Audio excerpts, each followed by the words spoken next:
Vive la muse et les rimeurs. Vive la muse et les rimeurs. Et leurs ennuis et leurs voix consolent. Que leurs chansons soient tristes ou folles, ils sont les éternels charmeurs. Si d'exciter bien des stupeurs, hélas, et souvent dans leur rôle, vive la muse et les rimeurs, et leurs ennuis et leurs voix consolent.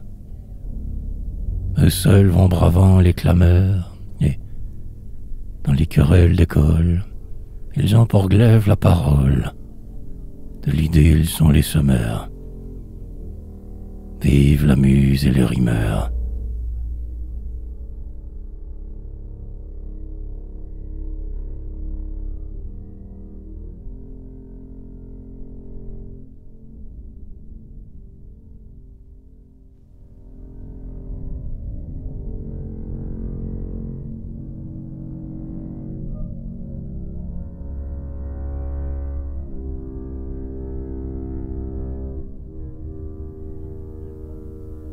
L'averse.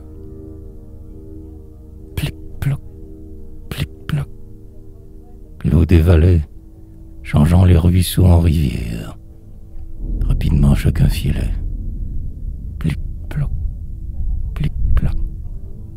L'eau des vallées. Or, j'entrevis un fin mollet au premier feu des réverbères. Plic-ploc, plic-ploc. L'eau des vallées, changeant les ruisseaux en rivières. Fort poliment, j'offre un abri pour laisser s'écouler l'averse. Elle avait peut-être remarqué. Fort poliment, j'offre un abri. De conquérir cette ouïe, j'avais l'intention perverse. Fort poliment, j'offre un abri pour laisser s'écouler l'averse. Il fallut se serrer un peu afin d'éviter les gouttières. Et j'étais enchanté, parbleu, qu'il fallut se serrer un peu. Nos cœurs battaient. Une douce aveu brûlait ma lèvre et ses paupières. Il fallut se serrer un peu afin d'éviter les gouttières. Lorsque l'eau cessa de tomber, elle s'enfuit à tire-d'aile. Hélas, elle allait succomber lorsque l'eau cessa de tomber. Ce que j'avais pu dérober me la montrait moins que cruel. Mais lorsque l'eau cessa de tomber, elle s'enfuit à tire-d'aile. En signe de remerciement, pour terminer notre aventure, je reçus un billet charmant, en signe de remerciement. On m'indiquait tout simplement l'adresse et l'heure la plus sûre. En signe de remerciement, pour terminer notre aventure.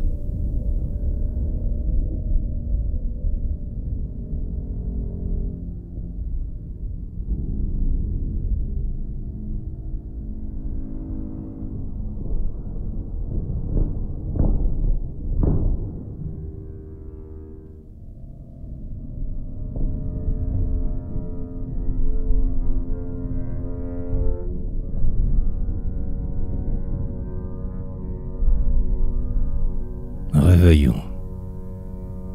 Le vin blanc mousse dans les verres. C'est l'heure du gai réveillon. Et Noël, de son carillon, lance au dehors les notes claires. Sur les pâtés alimentaires s'acharne un bruyant bataillon. Le vin blanc mousse dans les verres. C'est l'heure du gai réveillon. Propos légers, leste manière. Au repas servent d'aiguillons et font monter le vermillon jusqu'au visage de moins fier. Vin blanc mousse dans les verres.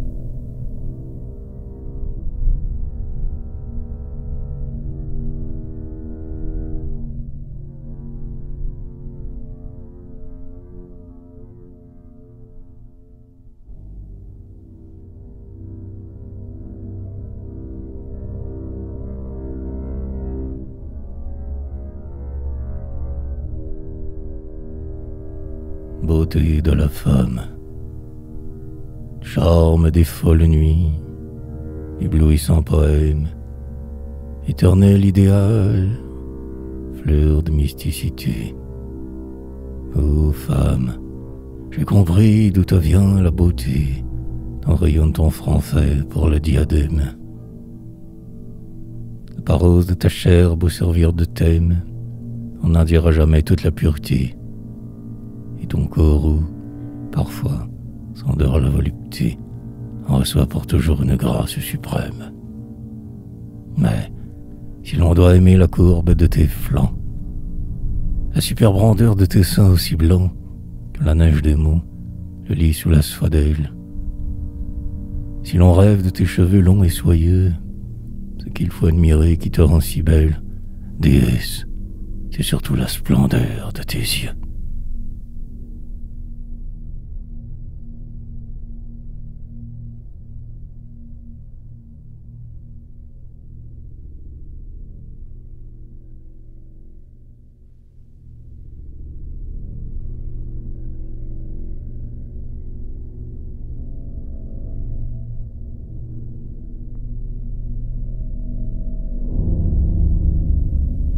Ils étaient vaincus, mais coûte que coûte, pour que l'Allemand n'ait pu tout broyer, il fallait sauver l'armée en déroute. Un régiment seul osa l'essayer. On le vit, ayant toutes les audaces, sur un terrain nu, posté sans faiblir, défier ainsi les profondes masses qui, de toutes parts, venaient l'assaillir. Et s'il résistait, seul, tenait tête, à leur flot préséparé à la mer, c'est qu'il espérait grandir la défaite dont le souvenir serait moins amer. Le combat fut long, implacable, horrible, et tous ces martyrs s'étant fait hacher, leur dernier sommeil parut si terrible que les ennemis n'osaient approcher. Le torrent passa. Dans la même fosse, sans les distinguer, on mit ses héros, et le lieu qui vit la mêlée atroce fut pour nos soldats le champ du repos. Puis, quand de la lutte effaçant la trace, un gazon épais vint les recouvrir. Des bâtons à croix dirent seule la place où ces fiers Français avaient su mourir.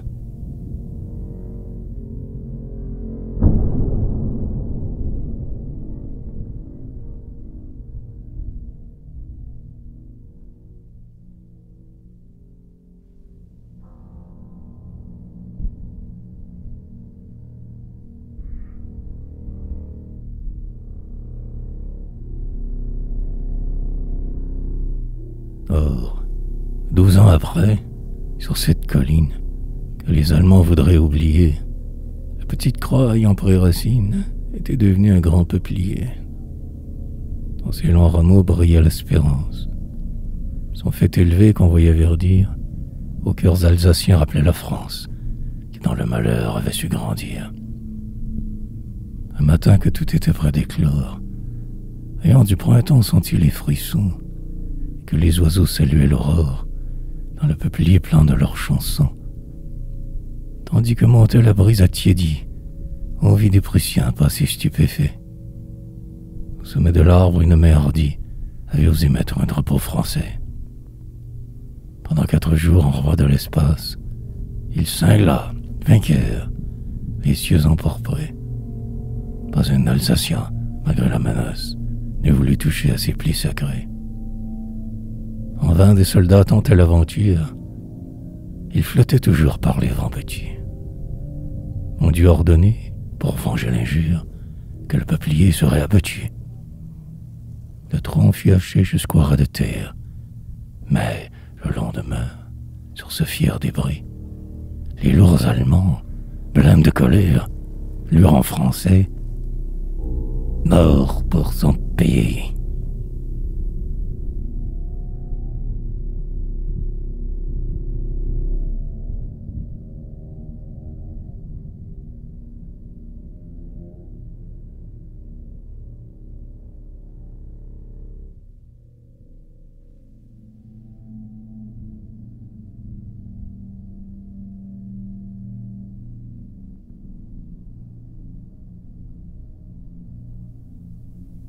La nuit du 30 avril. La L'allée était déserte et la nuit était noire. Sous son voile, Barbès sommeillait dans sa gloire, attendant le grand jour où son front radieux apparaîtrait enfin superbe à tous les yeux. Et l'amour des vaincus ensoleillait son âme, et son cœur revivait au feu de cette flamme, car son triomphe était celui du paria. Tout à coup, à ses pieds, le sable obscur cria, et son socle gémit d'une voix indicible. Et Barbès crut sentir comme une pluie horrible qui, tout autour de lui, dans l'ombre, s'abattait. Des rires et des mots confus qu'on chuchotait montèrent dans la nuit. Puis ce fut le silence. Et le héros, repris de vague somnolence, s'endormit, attendant que le jour reparût. Et voilà que soudain, dans l'air, un cri courait, strident, qui l'éveilla. Soulevant sa paupière, anxieux, il scruta son piédestal en pierre, comme s'il redoutait quelque suprême affront. Oh, rougeur de la honte envahissant le front, devant l'acte idiot, inconcevable, infâme. Oh, constatation de la laideur d'une âme. Malgré l'épais linceul qui lui couvrait les yeux, il vit, tandis qu'en bas, montrant les poings aux cieux, la foule s'indignait. Une traînée affreuse, noirâtre, maculant tout son socle et hideuse, éclaboussant son nom d'un immonde crachat. Et Barbès comprit tout, l'effroyable attentat, la plainte du granit, les voix des voyous pâles et les rires mauvais secouant ses vandales dans la nuit. Il laissa tomber un pleur d'airain et, lutteur invaincu, reprit son front serein. Ah, ne les touchez pas, les taches glorieuses, étalant au grand jour les rancunes honteuses et la basse vengeance et la haine aux abois. Non, ne les touchez pas, afin que chaque fois que la foule de Barbès ira porter son culte devant ce piédestal auguste qu'on insulte, il allume un éclair dans ses yeux agrandis et qu'il lui monte au cœur les dégoûts des bandits.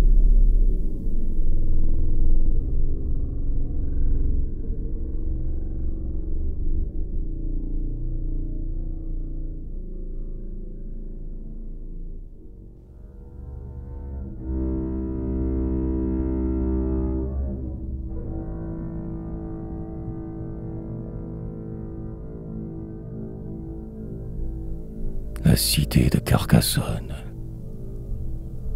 La vieille cité toute grise, se profilant dans le lointain, semble défier le destin sur son roc fortement assise.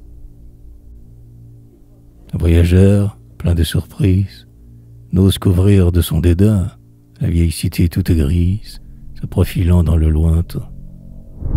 Et dans le rêve qui le grise, son esprit flottant et certain voit devant lui surgir soudain le long passé qu'elle éternise, la vieille cité toute grise.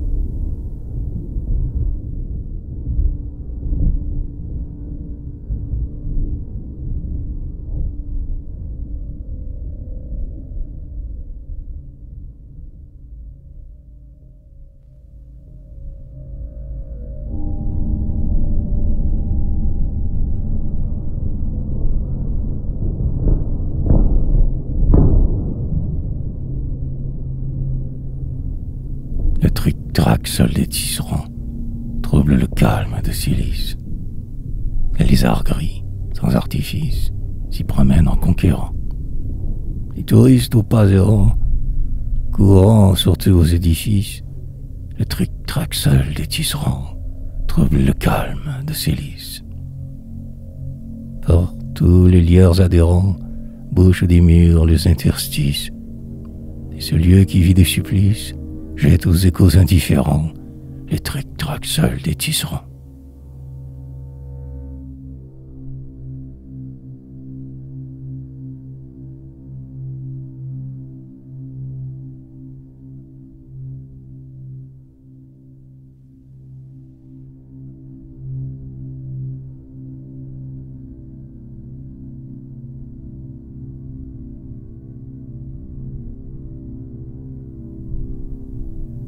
Le lourd cliquetis des armures, luisante de fauves éclairs, ainsi qu'un écho des enfers, sortait jadis des embrasures. Aujourd'hui, le bruit des ramures remplace, autour des murs déserts, le lourd cliquetis des armures, luisante de fauves éclairs. Mais lorsque dans les crénelures, des vieux remparts soufflent le cerf, on croit entendre dans les airs, dominant de vagues murmures, le lourd cliquetis des armures.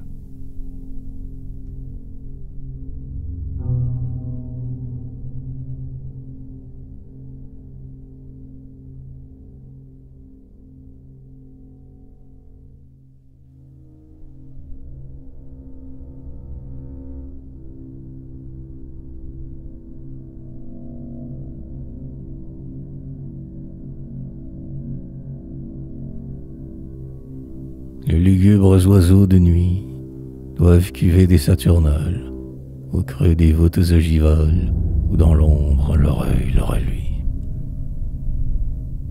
Et, quand midi les y poursuit, au fond des fosses sépulcrales, les lugubres oiseaux de nuit doivent cuver des saturnales.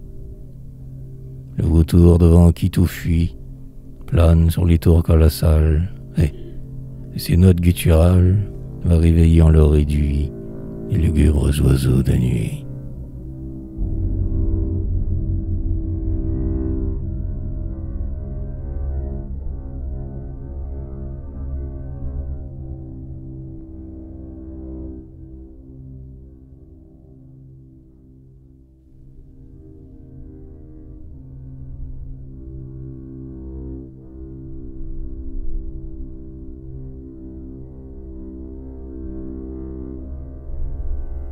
Ô vieux fantôme de notre âge, berceau de nos vaillants aïeux, ton aspect éblouit nos yeux des reflets d'un puissant mirage. Tu rappelles ces tectosages qui bravaient la chute des cieux. Ô vieux fantôme de notre âge, berceau de nos vaillants aïeux. Ici, plus tard, quand le servage osa se montrer en tout lieu, on te vit défier ces dieux. Moi, je te devais un hommage, ô vieux fantôme de notre âge.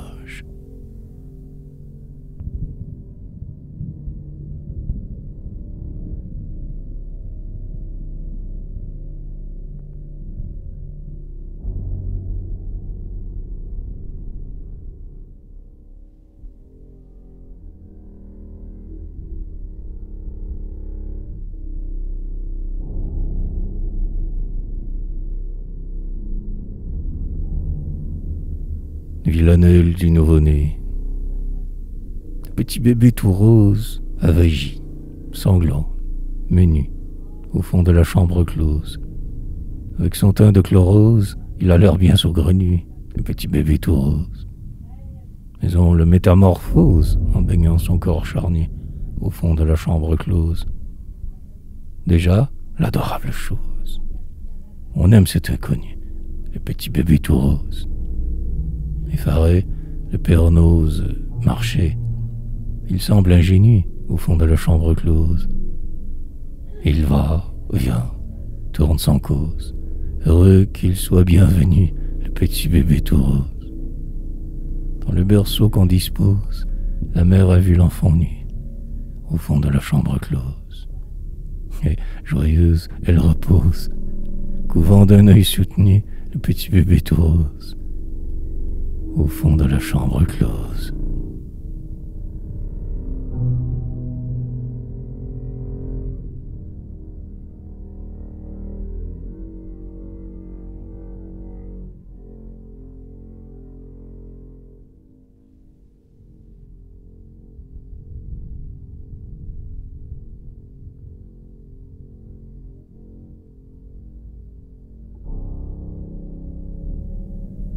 Le jouet. Petit jouet que nous t'apportâmes, un soir qu'un instant nous t'avions quitté, lui, qui dans tes yeux allumait des flammes, un seul des grelots nous en est resté. C'était un laiton garni de clochettes, dont le timbre grêle en tes sens parlait. Le manche était noir et tu fis des fêtes, à l'extrémité finit en sifflet. Tes petites sœurs voulaient te le prendre, mais d'un geste vif, malgré leur émoi, tu les écartais et leur fis comprendre que tu savais bien qu'il était pour toi. Ce petit jouet que nous t'apportâmes, un soir qu'un instant nous t'avions quitté, lui, qui dans tes yeux allumait des flammes, un seul des grelots nous en est resté. Nous l'avons gardé parmi nos reliques, et quand nos regrets jamais apaisés, trop poignants se font plus mélancoliques, nous le dévorons parfois de baisers. C'était le premier, mon fils, que ta mère, pour te recréer, plaçait dans ta main. C'était le premier. Ta vie éphémère en a fait le seul mis sur ton chemin. L'unique jouet que nous t'apportâmes, un soir qu'un instant nous t'avions quitté. Lui, qui dans tes yeux allumait des flammes, un seul des grelots nous en est resté.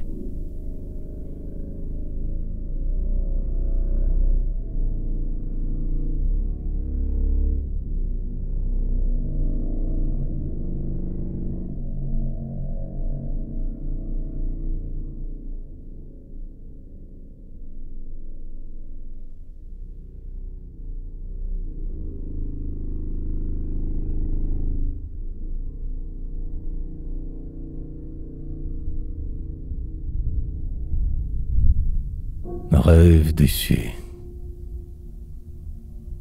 J'ai rêvé de l'or, les fauves ivresses, et pour un instant changé mon destin. Mais quand j'ai voulu m'asseoir au festin, j'en ai deviné les lois vengeresses. J'ai rêvé la gloire et ses allégresses, et j'avais dompté son royal dédain. Mais elle n'est pas le bonheur certain, car j'en ai senti les sombres détresses. J'ai rêvé l'amour pur comme un ciel clair, mais le Dieu vainqueur m'a mis dans la chair l'ardent aiguillon de ses convoitises. Et, péniblement, suivant le chemin qui voyait surgir toutes mes hantises, j'y pris en pitié l'idéal humain.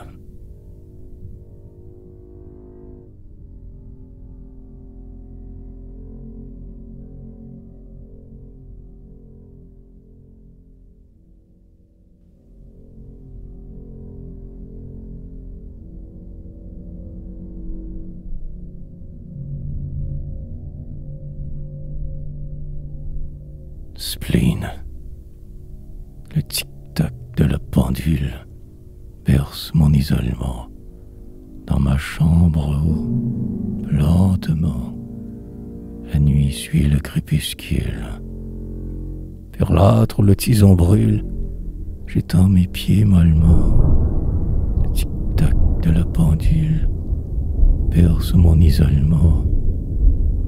Dehors les hiboux modulent un plaintif ululement, et si régulièrement que l'on dirait qu'il simule le tic-tac de la pendule.